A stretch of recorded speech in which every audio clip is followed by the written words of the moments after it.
falar sobre planejamento tributário é algo que me encanta, afinal, e cada vez mais é difícil você encontrar profissionais que dominam essa ferramenta. E eu explico por quê. Eu venho falando para a equipe, e eu já falei aqui ao vivo em algum momento, que eu vim de uma geração que é difícil ter na área técnica. Por quê? Porque quando eu comecei, há muito tempo atrás, numa galáxia muito distante disso, e que não vem ao caso aqui, porque senão minha barba branca e meus cabelos brancos já me entregam a idade, era diferente. Nós não tínhamos tanta tecnologia envolvida. Então, por exemplo, grandes empresas de recuperação tributária. Com quem que eu estava falando isso? Eu estava falando com meu sócio. Estava final de semana lá em Balneário, eu estava lá no Yacht House, estávamos conversando e eu falei, olha, as grandes empresas, que ele é mais recente, ele é mais experiente que eu no direito, mas ele é menos experiente que eu na área tributária especificamente. Grandes empresas, se nós voltarmos aí há 20 anos, se eu voltar para 2004, se eu voltar para o fim da década de 90, grandes empresas de recuperação tributária faziam 50 projetos por ano, 60, talvez. Só para vocês terem uma ideia, nós fazemos, acho que, talvez, diagnóstico, execução por semana, mais por semana que isso. Tem dias de nós fazermos quase metade disso por dia. E aí você vai entender como assim. Não tinha tanta tecnologia envolvida. O trabalho de, por exemplo, recuperação tributária, ele era muito artesanal. Ele consistia em você pegar as caixas, os documentos fiscais.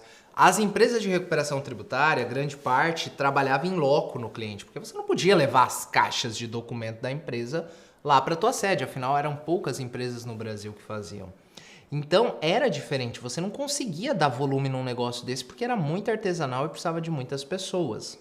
Então, as coisas mudaram muito desde então. Algumas coisas ficaram mais fáceis, sim, com certeza, como tudo na vida. Quando eu comecei, então eu tinha que fazer numa empresa pequena, que eu comecei trabalhando de consultoria tributária. Eu fazia atendimento aos clientes. Eu fazia depois análise dos documentos, fazia os relatórios, apresentava para o cliente. Depois eu tive que começar e eu vi que, poxa, as pessoas que eram mais bem-sucedidas e mais remuneradas que eu, e talvez, e apenas talvez, não eram mais preparadas, elas tinham algo que eu não tinha.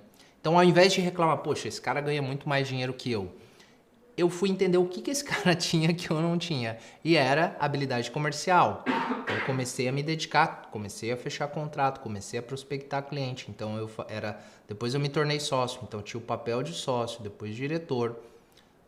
Fazia fechamento, atendimento de clientes, conduzia trabalhos, elaborava novos produtos e serviços.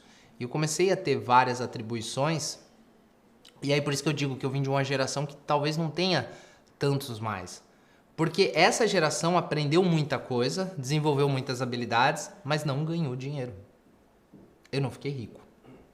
Porque eu não sabia trabalhar de uma maneira mais eficiente, eu não sabia trabalhar como um empresário jurídico, tributário, contábil. E aí depois que nós aprendemos, depois de muito tempo, eu vejo que a estrutura é diferente. Então hoje, por exemplo, o nosso escritório ele funciona feito uma fábrica, a todo vapor. Então eu tenho o pessoal aqui do diagnóstico, tem uma célula aqui do diagnóstico que tem 1, 2, 3, 4, 5, 6, 7 pessoas. E subindo?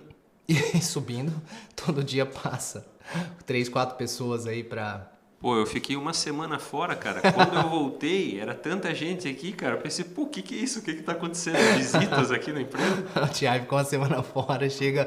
eu acho que não é aqui que eu trabalhava, não conheço. Entrei na empresa errada. Entrei na empresa errada.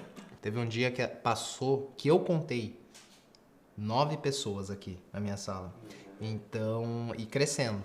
Então nós departamentalizamos o negócio e virou uma fábrica. E isso não acontece apenas. Ontem eu estava conversando com uma pessoa que é muito boa na parte de custo gerencial e tudo mais, e ele falou a mesma coisa. Que tem algumas questões que mudaram, e aí um formato não se entrega mais, só que não significa que é melhor ou pior. Por exemplo, se você pegar, eu não ganhei dinheiro nessa época como poderia ter ganho, mas tudo é aprendizado. E como eu tive que me submeter a várias situações de reuniões e tudo mais, eu me apaixonei muito pela parte de planejamento tributário. Então, mas eu digo, planejamento tributário é muito difícil você ter escala. Aqui no escritório nós fazemos pontualmente alguns trabalhos, porque eu não consigo fazer, por exemplo, 400 planejamentos tributários por mês. Eu não consigo, coisa que eu consigo em outros trabalhos. Mas isso nos diferencia e nos credencia a atender a um tipo de cliente diferente. Que depois, por exemplo, eu posso fazer o trabalho que eu tanto gosto, que é de recuperação tributária, trabalho de holding. São trabalhos que trazem mais margem de valor agregado e você consegue ter mais escala. Ponto. Num mundo que cada vez mais se fala em recuperação tributária, natural, é o produto que mais dá margem no escritório, o produto que mais traz resultado, mas apenas ele muitas vezes não vai conseguir atender todos os clientes.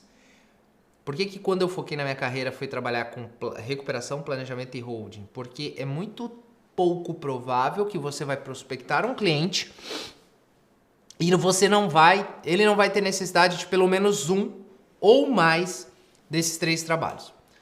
É muito comum na reunião que você está se apresentando para a empresa, que você foi indicado, que você prospectou, você ouvir. Pelo menos eu faço isso. E quando você ouve, de fato, eu chamo de escutatória. Tem a oratória, que é o poder que você tem de se comunicar com qualidade, com eficiência, com precisão, não é falar muito. Mas para você ter uma boa oratória, eu entendo que você tem que ter uma escutatória melhor ainda. Afinal, é ouvindo e prestando atenção, porque não basta ouvir, porque muitas vezes as pessoas estão olhando, está ouvindo, mas não estão prestando atenção. É que você consegue direcionar a sua comunicação. Principalmente quando nós fazemos negócio, essa é uma habilidade presente em todas as pessoas que mais geram resultado. O time comercial que mais vende são as pessoas que têm, claro, um carisma, mas que elas se importam com as outras pessoas, elas ouvem, elas entendem a necessidade. Isso gera até uma empatia muito grande, enfim. Dentro disso, então quando eu estou lá na reunião e quando a pessoa automaticamente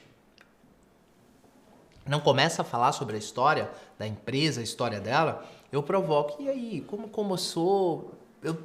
Eu instigo a pessoa a contar a história. E dentro do que ela vai, depois que ela conta da história dela, da jornada, de como começou, ela vai deixar algumas pistas sobre o que ela está procurando. Como por exemplo, Marcos, porque nós, depois de toda a história, estamos aqui nesse mercado e eu senti a necessidade de conversar com mais uma pessoa, afinal nós estamos passando por um momento de redução, a demanda do mercado está mais restrita, a competitividade aumentou e tendo em vista isso, nós precisamos tomar cuidado, nós não podemos... E ele vai levando a conversa para um caminho de que, olha, eu preciso estar no meu mais alto nível de performance, eu não posso errar.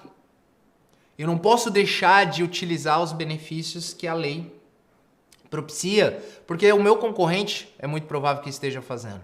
Eu atendi diversas vezes, eu repito com certa insistência, empresários ou pessoas incumbidas da gestão do negócio, dizendo, Marcos, eu compro do mesmo fornecedor, eu pago à vista, eu pago no mesmo prazo, eu compro aqui, do mesmo CNPJ, esse cara está vendendo mais barato que eu. E eu sei que no nosso segmento a margem de contribuição, ela fica aqui entre 5% e 10% e assim sucessivamente. A margem de contribuição fica um pouco mais, a margem de lucro fica entre 5%, 6%, 3%. Que mágica que o cara está fazendo? E tudo isso te leva ao quê? Para o caminho do planejamento, o caminho da revisão baseado em oportunidades.